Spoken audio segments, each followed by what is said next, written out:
ഈ അടുത്തിടെ ഇറങ്ങിയ പാട്ടുകൾ വളരെ വൾഗറാണ് അല്ലേ? അതിൻ്റെ ചോര ചന്തിയിട്ട് ഞാൻ അതാക്കി ഇതാക്കി എന്നൊക്കെ പറഞ്ഞാണ്ട് ഒരു തരം പൈശാചിക പാട്ടുകളൊക്കെ ഏറ്റെടുക്കാൻ നമ്മളുണ്ട്. അതിന് ക്ലവറായിട്ട് അത് നടപ്പിലാക്കാൻ ആളുകളുണ്ട്. ചില സിനിമകൾ വരെ അങ്ങനെ അട്ടിമറിക്കുന്ന ആളുകളുണ്ട്. അതിൻ്റെ അണിയറ പ്രവർത്തകർ, ലിബറലിസം കൊണ്ടുവരാൻ വേണ്ടിയിട്ടുള്ള സിനിമകൾ, ചിലതൊക്കെ വളരെ പ്രശസ്തരായ നടന്മാരായേക്കാം. ഒരു ആൺകുട്ടി ബാംഗ്ലൂരിലേക്ക് പഠിക്കാൻ വേണ്ടി പോകുന്നു. പഠിച്ചിട്ട് ആൾ തിരിച്ചു വരുമ്പോഴേക്കും അവിടെ ഒരു പെൺകുട്ടിയെ പിന്നെ പ്രണയിക്കുന്നു. ആ കുട്ടിയിലൊരു കുട്ടിയുണ്ടാകുന്നു. ആ കുട്ടിയെയും കൊണ്ട് വരുന്ന സമയത്ത് അച്ഛൻ പറയുന്നു നോ പ്രോപ്പ് എന്ന് പറയുന്ന മോഹൻലാൽ അച്ഛനും മകനായിട്ട് പൃഥ്വിരാജും. ബ്രോ ഡാഡി എന്നതിന് പേരും ബ്രോ ഡാഡി. ഞാൻ പറഞ്ഞു വരുന്നത് എന്താണെന്ന് വെച്ചാൽ, ഞാൻ എന്നെ വിമർശിക്കല്ല, നമുക്കൊക്കെ ആൾക്കോ മെയിൽ ചെയ്യാമല്ലോ. ആകെ പൃഥ്വിരാജിന് ജീവിതത്തിലൊരു മെയിൽ ചെയ്തത് അത് നിങ്ങൾ അഭിനയിക്കേണ്ടുന്ന സിനിമയല്ലായിരുന്നു. കാരണം മൂപ്പര് നിലപാടുള്ള നടനാണ്. അപ്പം ചില ആളുകളുടെ ചില ആക്ഷൻസ് നമ്മളെ ത്രസിപ്പിക്കുന്നു, എന്നിട്ട് ആ വഴിക്ക് നമ്മുടെ ജീവിതം കൊണ്ടുപോകുന്നു. ബസൂക്ക എന്ന് പറയുന്ന സിനിമ ഇറങ്ങി. സംഭവം മമ്മൂട്ടിയുടെ സിനിമയാണ്. ഞാൻ ഈ സിനിമ അങ്ങനെ പോയി കാണലൊന്നുമില്ല, എന്നാലും അതൊക്കെ വിലയിരുത്തണമല്ലോ. നമ്മളതിൻ്റെ തുടക്കം ഇങ്ങനെ ഇത് പിന്നെ മറ്റന്നാൾ ഇന്നിറങ്ങിയ മറ്റന്നാൾ നമുക്ക് കിട്ടുമല്ലോ ഈ സാധനം. അപ്പോൾ ഏതായിരുന്നാലും ശരി, അതിലിങ്ങനെ ആദ്യത്തിൽ ചളിയിൽ കാല് വന്ന് പതിക്കുന്നു.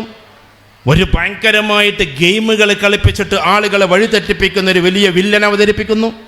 അങ്ങനെ ഈ ബസൂക്ക ആരാണെന്ന് അറിയാതെ നമ്മൾ വൈകുന്നേരം വരെ ഇരുന്നത് ഇടങ്ങറാകുന്നു.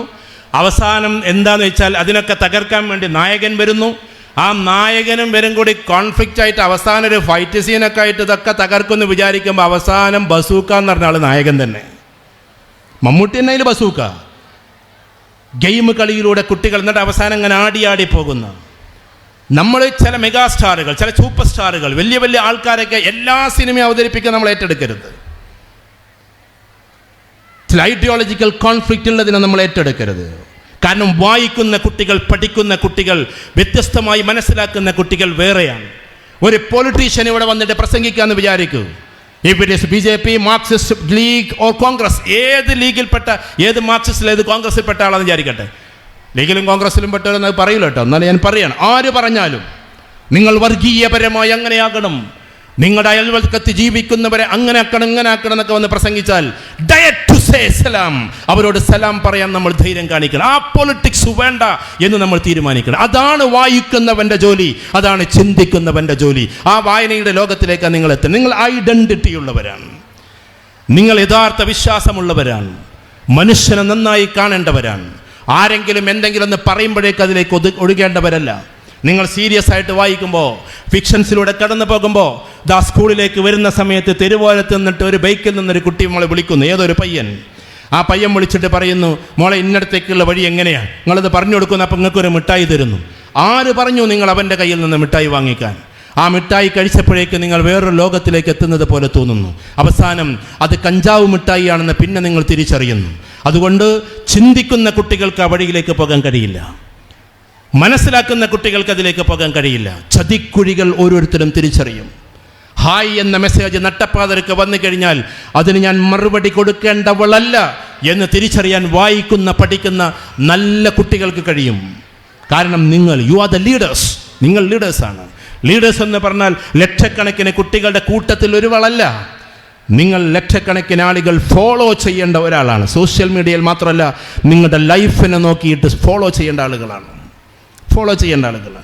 ഞങ്ങളെ നാട്ടുകാരനായിരിക്കും ഇദ്ദേഹം എന്ന് ഞാൻ ഊഹിക്കുന്നു.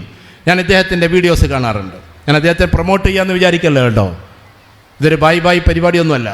എന്നാൽ എനിക്ക് മൂപ്പരുടെ ഈ വ്ളോഗ് ഭയങ്കര ഇഷ്ടമാണ്. കാരണം മൂപ്പർ അങ്ങനത്തെ സാധന ചെയ്യാം, കുറച്ചും കൂടി നന്നായിട്ട് വലിയ പ്രൊജക്റ്റൊന്നും ചെയ്യാതെ അതിമനോഹരമായി മനുഷ്യനൊക്കെ ഒന്ന് സ്നേഹിച്ച് തലോടി ഓമനിച്ച് അതിമനോഹരമായിട്ടാണ് ചെയ്യാറുള്ളത്. അതുകൊണ്ട് നമുക്കത് ഇഷ്ടമാണ്. കാരണം അത് സമൂഹത്തിൽ ചെയ്യേണ്ടുന്ന ഒരു ജോലിയാണ്. ഇന്നലെ ഞാൻ അനിൽ മുഹമ്മദ് സാറ് വിളിച്ചിട്ടാണ് ഞാൻ പരിപാടിക്ക് പോയത്. ഡോക്ടർ അനിൽ മുഹമ്മദ്, കൊല്ലത്തുള്ള കരുനാഗപ്പള്ളിയിൽ. അദ്ദേഹം സൊസൈറ്റിയെ വായിക്കുന്ന ഒരു സോഷ്യോളജിസ്റ്റാണ്. അദ്ദേഹത്തിൻ്റെ ദൗത്യങ്ങളുണ്ട്, ചില വിമർശനങ്ങളും കാര്യങ്ങളൊക്കെ ഉണ്ടാകാം അദ്ദേഹത്തെക്കുറിച്ച്. പക്ഷേ സമൂഹത്തെ വായിക്കുന്ന ഒരാളാണ്, സമൂഹത്തിൻ്റെ പ്രശ്നങ്ങളിൽ ഇടപെടുന്ന ഒരാളാണ്. അതുകൊണ്ട് നമ്മൾ വായിക്കുന്ന പഠിക്കുന്ന ഉന്നതരായ കുട്ടികളായിട്ട് നമ്മൾ മാറണം.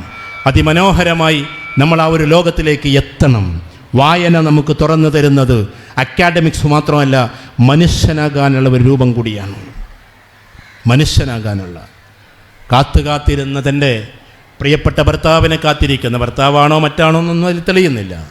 വിമല എന്ന് പറയുന്ന പെൺകുട്ടിയോട് മരണത്തിൻ്റെ മുഖം നീ കണ്ടിട്ടുണ്ടോ എന്ന് ചോദിക്കുന്ന അതിമനോഹരമായൊരു ചോദ്യമുണ്ട്. സർദാർജി ചോദിക്കുകയാണ്, മലയുടെ മുകളിൽ കൊണ്ടുപോയിട്ട്, മോളെ വിമല, നീ മരണത്തിൻ്റെ മുഖം കണ്ടിട്ടുണ്ടോ? ഇല്ല എന്ന് പറയുന്ന സമയത്ത് നാ കണ്ടോളൂ എന്ന് പറഞ്ഞിട്ട് മല ഇങ്ങനെ ഇറങ്ങിപ്പോകുന്ന സർദാർജി, പഹാഡി ഗാനങ്ങൾ മുഴക്കുന്ന സർദാർജി, മരണത്തിലേക്ക് പോയിക്കൊണ്ടിരിക്കുന്ന സർദാർജിയെ, നിമിഷനേരം കൊണ്ടിങ്ങനെ തൻ്റെ കണ്ണിൽ നിന്ന് അകന്നു പോകുന്ന സർദാർജിയെ നോക്കു നിൽക്കുന്ന വിമലയെ ഒരിക്കലും നമ്മൾ മറക്കില്ല. അതിമനോഹരമായ MT വാസുദേവൻ നായർ എഴുതിയ കൃതിയിലെ മഞ്ഞു എന്ന കൃതിയിലെ കഥാപാത്രമാണിത്.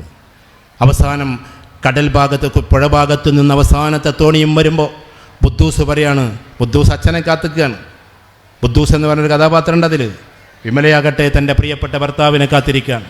ആ സമയത്ത് തോണി വന്നിട്ട് അതിലില്ലെന്ന് കാണുമ്പോൾ, വരുമായിരിക്കും അല്ലേ മേം സാബ്, ഇനി ഒരു കൊല്ലം കഴിയണം അതുവഴി തോണി വരാൻ, ഒരു കൊല്ലത്തെ കാത്തിരിപ്പ് ഇനിയും തുടരണം, വരും അല്ലേ മേം സാബ്, വരും, വരാതിരിക്കില്ല. മഞ്ഞവിടെ അവസാനിക്കുകയാണ്.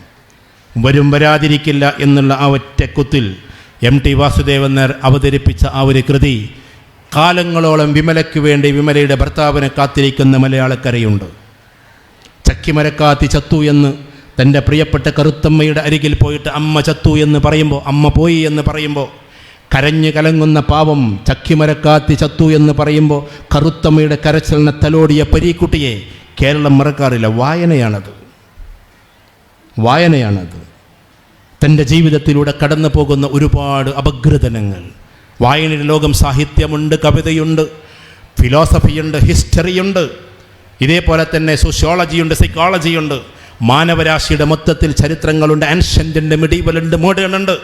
ഇങ്ങനെ വ്യത്യസ്തമായ വായനയുടെ വായിച്ച് ഈ ലോകം മുഴുവൻ കീഴടക്കാൻ പറ്റുന്ന നോളേജിൻ്റെ ത്രാണിത്തമുള്ളവരായി ഈ കുട്ടികൾ മാറണം. അതിന് ലൈബർ നിമിത്തമാകട്ടെ. പ്രിയപ്പെട്ട CH മുഹമ്മദ് കോയ സാഹിബിൻ്റെ നാമധേയം അതിന് നിമിത്തമാകട്ടെ എന്ന് മാത്രം പറഞ്ഞുകൊണ്ട് വായിച്ച് വായിച്ച് വായിച്ച് നിങ്ങൾ വളരണം എന്ന് മാത്രം പറയുന്നു. വായന ഒരിക്കലും മരിക്കുന്നില്ല, വായന അവസാനിക്കുന്നില്ല. വായനയുടെ ലോകം താണ്ടിയിട്ട് നിങ്ങൾ എത്തണം. കാലങ്ങൾക്ക് ശേഷം നിങ്ങളും രണ്ടുപേരെ കുറിച്ചിടുന്ന, മനുഷ്യരെ ത്രസിപ്പിക്കുന്ന പ്രഭാഷകരായി മാറുന്ന ആളുകളായി നിങ്ങൾ മാറണം. അതിന് വായനയല്ലാതെ വേറെ ലോകമില്ല. ആ വായനയിലൂടെ നിങ്ങൾ കടന്നു പോകണം. വായനയിൽ നിന്ന് ഏറ്റെടുത്തതും ചിന്തയിൽ നിന്ന് കൊളുത്തിയെടുത്തതും സഞ്ചാര പദങ്ങളിലൂടെ കണ്ടെത്തിയതുമാണ് നാളെയുടെ നിങ്ങളുടെ ലോകം. അതുകൊണ്ട് ആ ഒരു സ്കില്ലിൻ്റെ ലോകത്തിലേക്ക് നിങ്ങൾ എത്തണം, പാഷനേറ്റായിട്ട് എത്തണം. ഭാവിയിൽ നിങ്ങൾ തിരഞ്ഞെടുക്കപ്പെട്ട കുട്ടികളായതുകൊണ്ട് നിങ്ങൾ നല്ല ലീഡേഴ്സായിട്ട് മാറണം. ലീഡേഴ്സ് മീൻസ് ലവിങ്നെസ് എന്നതാണ് ആദ്യത്തത്. സ്നേഹാർദ്രമായ കുട്ടികളായി നമ്മൾ മാറണം എന്നതാണ്. എല്ലാവരെയും സ്നേഹിക്കുന്ന, പ്രത്യേകിച്ച് രക്ഷിതാക്കളെ സ്നേഹിക്കുന്ന, പ്രത്യേകിച്ച് നമ്മുടെ മാതാപിതാക്കളെ പോലെ നമ്മൾ കാണുന്ന നമ്മുടെ ടീച്ചേഴ്സിനെ. ഈ ടീച്ചേഴ്സ് ആരാന്നറിയോ? നിങ്ങളുടെ കൂട്ടത്തിലിരിക്കുന്നവർ, നിങ്ങളെ വല്ലാണ്ട് സ്നേഹിക്കുന്നവരാണ്. ഈ ലോകത്തിൽ അത്ര വലിയൊരു പ്രൊഫഷൻ വേറെയില്ല. APJ അബ്ദുൽ കലാം അവസാനമായി പറഞ്ഞ വാക്കുണ്ട്, പ്രസിഡന്റ് എന്ന പേരെഴുതണോ അതോ അധ്യാപകൻ എന്ന പേരെഴുതണോ എന്ന് ചോദിക്കുമ്പോൾ അധ്യാപകനായിട്ട് മാത്രം എഴുതിയാൽ മതി എന്നാണ്. പ്രസിഡന്റിൻ്റെ മേലെയാണ് അധ്യാപകൻ എന്ന് തെളിയിച്ച ആളാണ് സത്യത്തിൽ അദ്ദേഹം.